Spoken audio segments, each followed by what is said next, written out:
মাঝে মাঝে ভীষণ রকমের ভয় হয়। আমি যদি কোনো কারণে অবিচার করে ফেলি, কখনো যদি মনে হয় তাদের আমাকে কেন দুই চোখে দেখা হচ্ছে, একই চোখে কেনই দেখা হচ্ছে না। আসসালামু আলাইকুম, কেমন আছেন সবাই?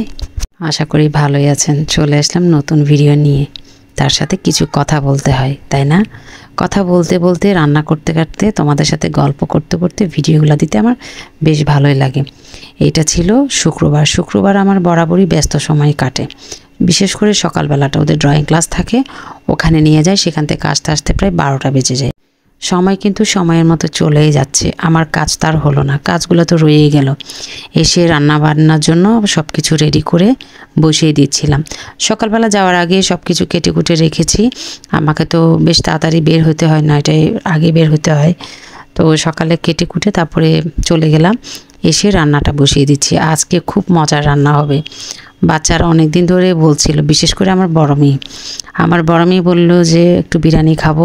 তো ছেলের কোনো ওরকম আলাদা চয়েস নেই, বড় বোন যেটা বলে ও শুরু ওইটাই গাইতে থাকে। অনেক সময় বলে এটা ওইটা বলতে থাকে। আমি অনেক সময় দেখা যায় কি, ছেলেকে নিয়ে যখন বের হই বাইরে, তখন এটা নিয়ে আবদার করে, আমি এটা খাবো ওটা খাবো। আমি কখনোই যখন কোনো কিছু কিনি শুধু একা ছেলেকে খাওয়াই না, সঙ্গে করে আবার মেয়ের জন্য নিয়ে আসি। কিংবা আমার মেয়েকে যখন নিয়ে বের হই বা মেয়েকে যখন কোনো কিছু কিনে দিই, তখন সাথে ছেলের জন্যও নিই। কাপড় চোপড়ের বেলায় তাই, মেয়ের জন্য যদি একটা কাপড় নিই, চেষ্টা করি ছেলেকে একটা দিতে। আমি সবসময় দুটো বাচ্চাকে ইকুয়াল করার চেষ্টা করি, যাতে তারা বলতে না পারে আমাকে কম দিচ্ছ, ওকে বেশি দিচ্ছ। এটা আমি ট্রাই করতে থাকি, যাতে ওদের মনে কখন এটা না আসে।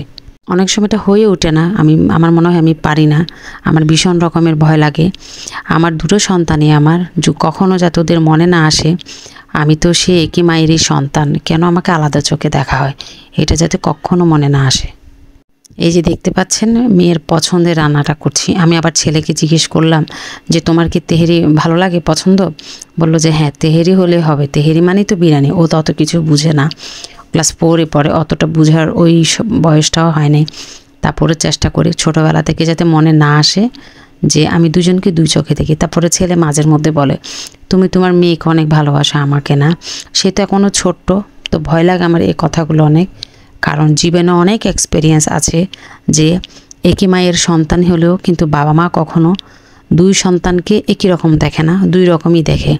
পৃথিবীতে টাকার এত বেশি মূল্য যে টাকা ছাড়া কোনো কিছুর মূল্য নেই, সে টাকা দিয়েই কিন্তু জাজ করা হয়। বিরিয়ানিটা রান্না করতে করতে গল্পগুলো বলি। অনেক সময় দেখা যায় যে সন্তানের টাকা বেশি, বাবা মার কাছে তার প্রায়োরিটিটা একটু বেশি থাকে। সেটা ছেলে বলেন, ছেলের বউ বলেন, মেয়ে বলেন, মেয়ের জামাই বলেন, সব দিক থেকে। যারা বলেন না যে টাকার এত কেন প্রয়োজন, কেন এত ইনকাম করার প্রয়োজন, পৃথিবীতে টাকার মূল্য অনেক বেশি সবার কাছে। স্বামী পায় তার স্ত্রীর কাছে, সন্তান পায় তার মা বাবার কাছে, এরকম আত্মীয় স্বজনের কাছে। আপনি টাকা ছাড়া কোথাও মূল্য পাবেন না, একটা বাজারে কোনো কিছু কিনতেও পারবেন না। তো যাই হোক, আমি আমার দিক থেকে যেটা চিন্তা করি যে টাকাটা কোনো কিছু না। আমার সন্তান, সে যতটুকু ইনকাম করবে, আল্লাহ তার যতটুকু রিজিক দিবে সে ততটুকুই করবে, এর বাইরে করবে না। আমার যদি দুটো সন্তান থাকে, সেখানে হয়তো আমার একটা সন্তান খুব বেশি ইনকাম করবে আর একটা সন্তান খুব কম ইনকাম করবে। এটাই হওয়াটাই স্বাভাবিক।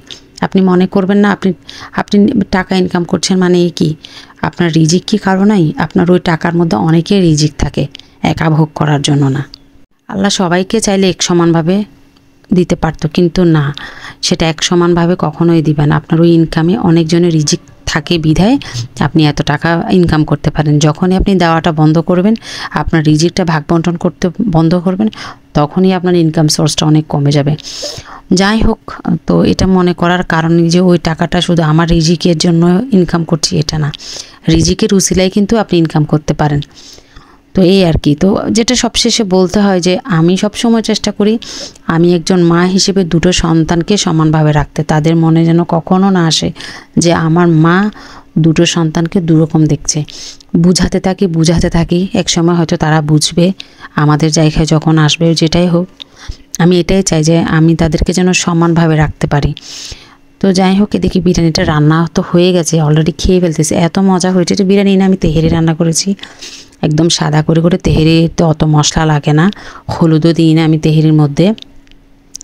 ওভাবে দুধ দিয়ে রান্না করি, টক দই দিই। বাট আমার যে বিরিয়ানি রান্না করলাম মানে তেহেরিটা, এটার মধ্যে আমি দুধ দিতেও মানে দুধটা দিতে পারছি কিন্তু টক দই দিতে পারিনি। তেহেরিতে আবার টক দই খুব একটা লাগে না, একটু অল্প একটু দিলে হয়ে যেত আসলে।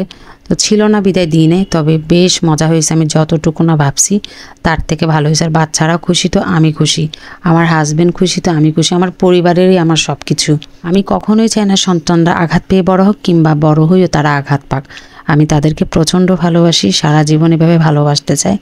আমার সন্তানদের কখনো দুঃখ দিতে চায় না, তারা আমাকে কিভাবে দেখবে তাদের ব্যাপার। যাই হোক, অনেক কথাই তো বললাম, আজকে এ পর্যন্ত। সবাই ভালো থাকবেন, সুস্থ থাকবেন, আল্লাহ হাফেজ।